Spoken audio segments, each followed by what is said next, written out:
What's up, everyone? It is Bill, and you're tuned into episode number 114 of Three Questions and a Song. My guest on this episode is Ashley Barron. Did I say your last name correctly? Yes, yes. Barron? I used to work in an amusement park here in Pennsylvania, and the HR person's last name was Barron, so I guessed. Yeah. Nice. So you guessed right. So I'm going to hit you with, first of all, I should have warned you ahead of time. My questions aren't always like your normal question, but we're still going to get the same results. Okay. Except for this first one. Okay. And the first one is because you're a musician, what is the best pizza you've had? So you have to relate the pizza to something you were doing as a musician. Relate the pizza to something I'm doing as a musician. So maybe you were at a recording session and you had pizza, or you're at a venue and had. Okay. Yeah, there was a venue. Well, so crazy thing about me, I have celiac disease, so I can't really eat pizza. But nowadays, a lot of pizza places has cauliflower crust. Yeah, some good cauliflower crust. So we were at a random show. I want to say it was somewhere in like Iowa, and the catering did not they just didn't know my allergies, so there was really nothing I can eat, and it was fine. I always bring food, and I wasn't worried about it. And one of the people that was like hosting the show, they went out and got me their local pizzeria that did the cauliflower crust and vegan cheese. And it was bomb. I was like, it was really, really good. Which is a great way for us to slide into you're a celebrity ambassador. And I am not going to attempt to say that word. The Scleroderma Foundation. Do you want to talk about that, please? Yeah. So scleroderma is an autoimmune disease, which is the hardening of tissues. And there's a couple different forms that you can attract. And I was diagnosed with linear scleroderma, meaning on the outside of my body, when I was around 6 years old. And thankfully, then at the age of like 13, it went dormant. But I had great, medical care. And however, it was, that was early 2000s. And really, we had, as a family, never heard of this disease. We didn't know anybody battling this disease. So it was very lonely. And then in the year 2020, my mother got diagnosed with systemic scleroderma, which means the inside of your body. And unfortunately, it ended up taking her life that same year. And I was on an interview similar to this and just talking about my story. And my mother was a huge part of my life, and scleroderma is a huge part of my life. And I like to share these things just because there's a lot of autoimmune diseases out there, and it's very hard to determine what you have and what you're battling. And the National Scleroderma Foundation heard one of my interviews and reached out to me, and we've been working together now going on almost 3 years. Very cool.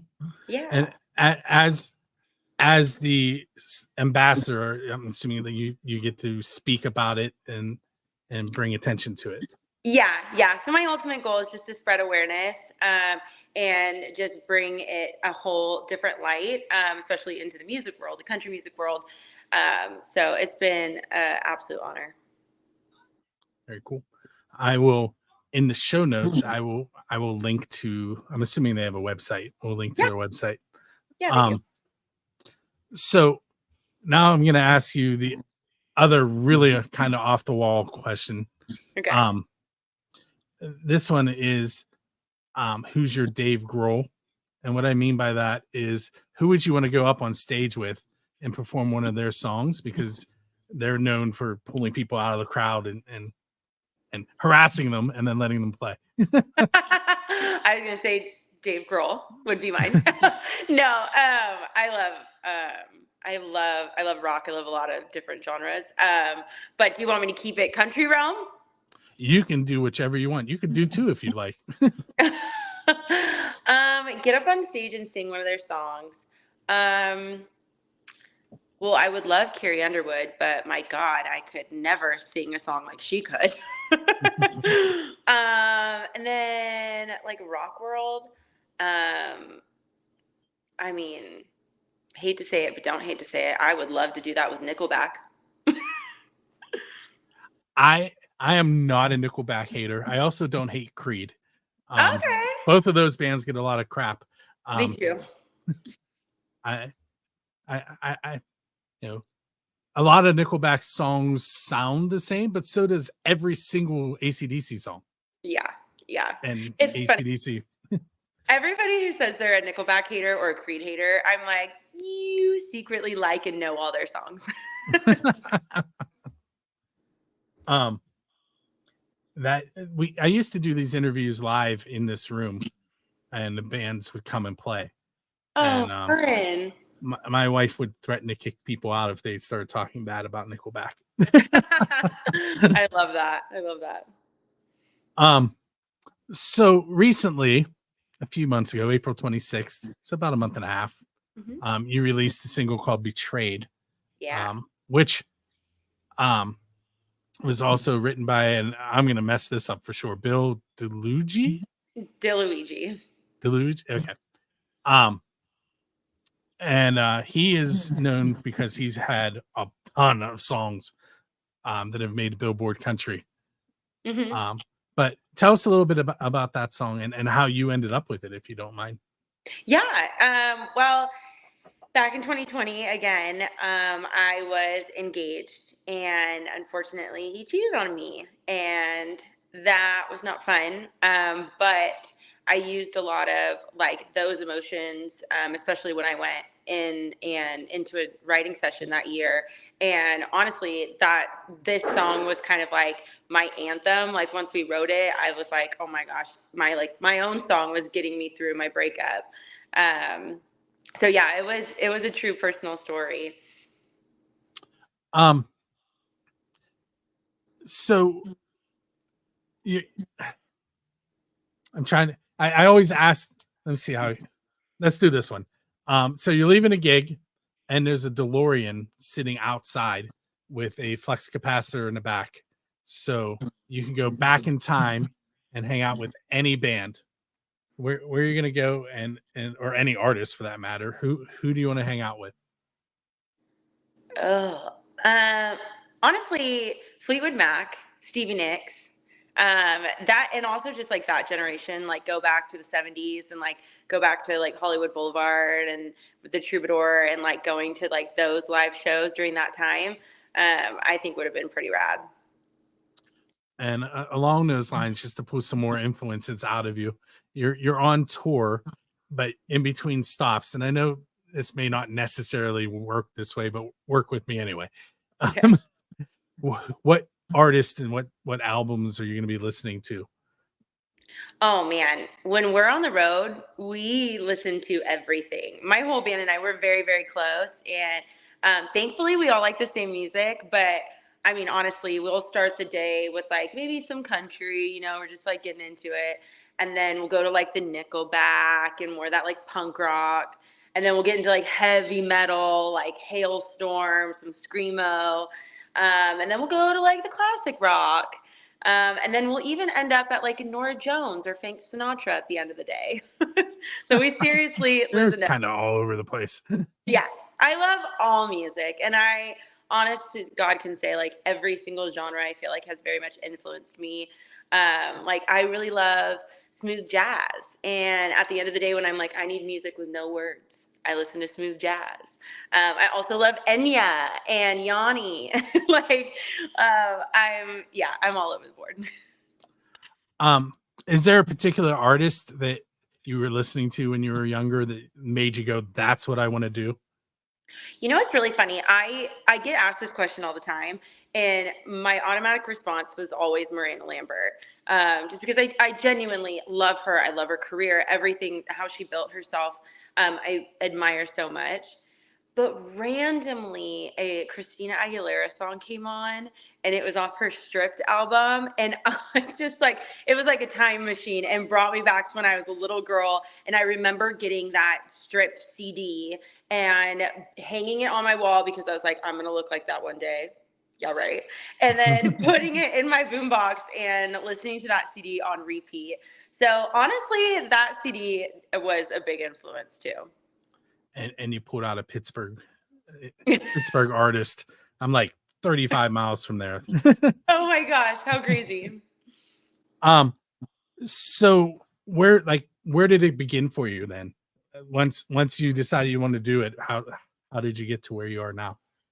Well, I'm the youngest of, there's four of us, four siblings, and I was so young, but I was the little sister that always wanted to run into their rooms and like sing for their friends or like do a cheer routine, a dance for them.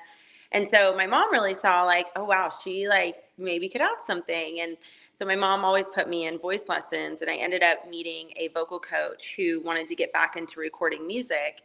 And he was out in Sacramento, California, where I'm from. And so when I was supposed to go off to college, I decided to stay and record an album with him. And after we did that, that kind of got me into finding a band and just performing live and going to every single bar, hole in the wall, all up and down California, until I got really close with a country radio station out there. And they were the ones that were like, you got to go to Nashville, you got to go. And they took me 1 year because I was like, well, I don't know anybody. How, like, you know, it's a small town. How are you going to get in? And they were like, okay, come with us. So they took me to a radio remote during CMA, the CMA Awards. And that is how I really started to meet people and got my start here in Nashville. Now, I became aware of you from Dead Horse Branding. And Yeah. I actually just interviewed Rick the other day on my other podcast. Okay. I'm assuming that path got crossed once you were in Nashville. Yes. Yeah, it did. I actually met them through my lawyer, out of all people. Very cool. So I kind of have some notes off to the side here. I'm sure you see me glancing over there. Danielle from Dead Horse is great. She's like, you can ask about this stuff. Yeah. Yeah. So Beer in a Bar and The Wind and Let Me Go all made it onto the Billboard charts. Yes. And you also have a song that's being released next month. Yes, we do. Yeah. You want to pick any of those and tell me a story about one of them? Oh yeah. No, I mean, my first debut album, that was such a special album to me when we released it and wrote those songs. That was definitely my first time coming into Nashville, and recording in Nashville, but also writing with songwriters in Nashville and figuring out that, oh, I think I kind of like songwriting. I feel like I have a lot to say. And so that's really what spiraled into this next project that I'm very excited about. And yes, we have a new song, Betrayed. I'm really excited because this next album really does tell a full story of basically me getting through, you know, the breakup and moving on with my life and a fresh new start. And Betrayed is kind of the kickoff to that, where I'm like, okay, I hate you, done with you, bye-bye. And this next song is called Crying in a Bar, and it's basically a twist on like your typical like breakup love song, where you think you should be going to the bar crying and like, you know, so sad, but really you're sitting in the bar and you're like, I'm actually having a great time and I feel pretty good and I think I'm over you, kind of twist. So celebrating instead of drowning your soul. Yeah, pretty much. So I used that word on purpose. You ready for this next one?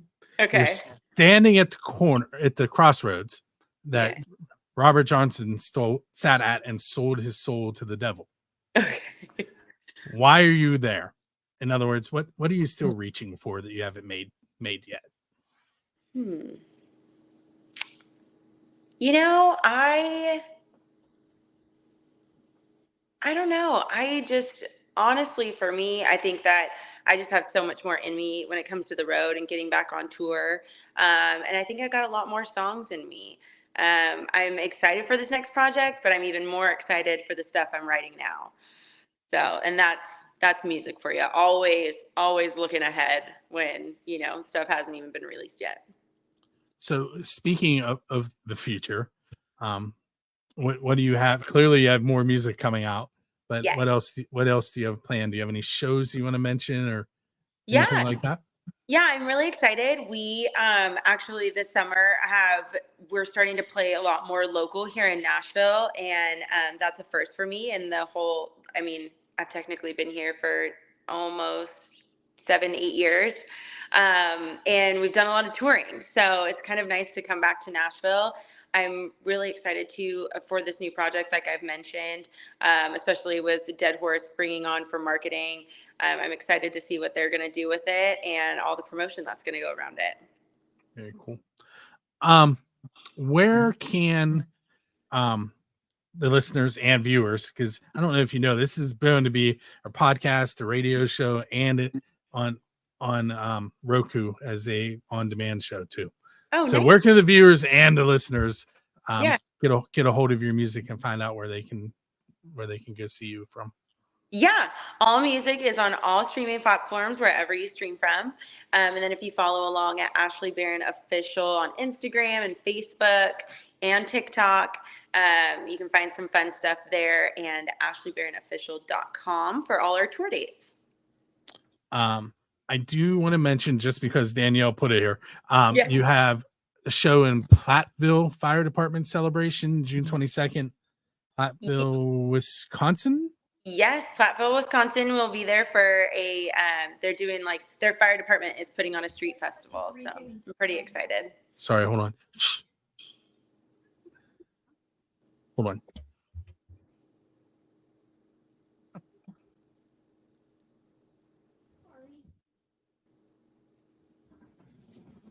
Sorry, I forgot to prep my daughters. No worries. And then you have a show in Decorah, Iowa. Yes, and then we've got some shows coming up with Joe Nichols and Craig Morgan, so I'm pretty excited. And those are July 12th and 13th. Yes. All right, now I'm going to hit you with a couple of my off the wall questions, and I'm going to get you out of here like I promised. Okay. What is an embarrassing moment that happened on stage that you didn't do, somebody else in the band did, that embarrassed you? You do not have to use names. We don't want to. That embarrassed me? Yeah. What's funny is I don't think we have any embarrassing stories. I feel like I have an embarrassing story about myself. You can go that route if you want. Okay, because I'm my band doesn't really they haven't done anything. I mean, the funniest thing they did, and I wouldn't say I was embarrassed. I had no idea it was happening until afterwards. And then they didn't realize really what they were doing until we saw the video. But they started this crab walk dance, fight behind me. And we saw the video and I started cracking up, and I put the theme song to SpongeBob on it. And it's the absolute most funny thing you'll ever see. It's on my TikTok. We die every single time we watch it. They were just being funny with each other, and then all of a sudden it turned into this crab walk war. It was crazy.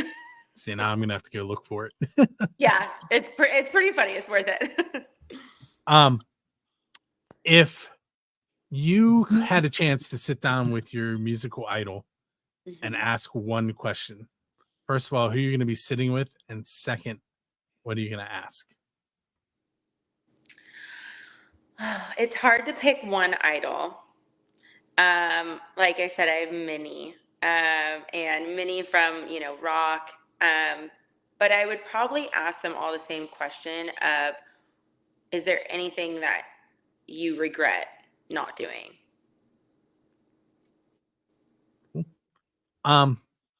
If you could play anywhere with any musician, so it doesn't have to be a well-known venue. It could be on a bridge, anywhere. Where would you want to play, and who would you want to be playing with? I would want to be playing with my band, headlining a show at my hometown amphitheater. And So you're not from Nashville. So can you give us like just the vicinity of where that would be? Yeah, it is in Wheatland, California.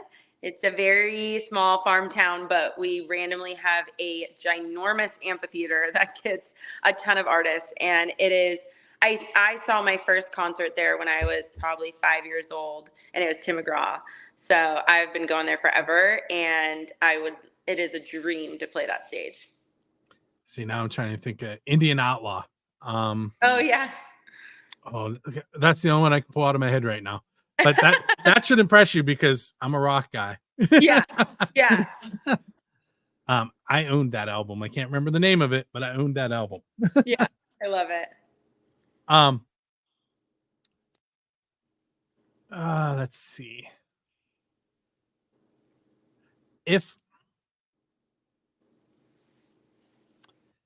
you were given 30 seconds on national TV to try and get people to check you out, what things are you going to touch on that I didn't already mention, which makes it really hard? Oh, that you didn't already mention? Yeah. I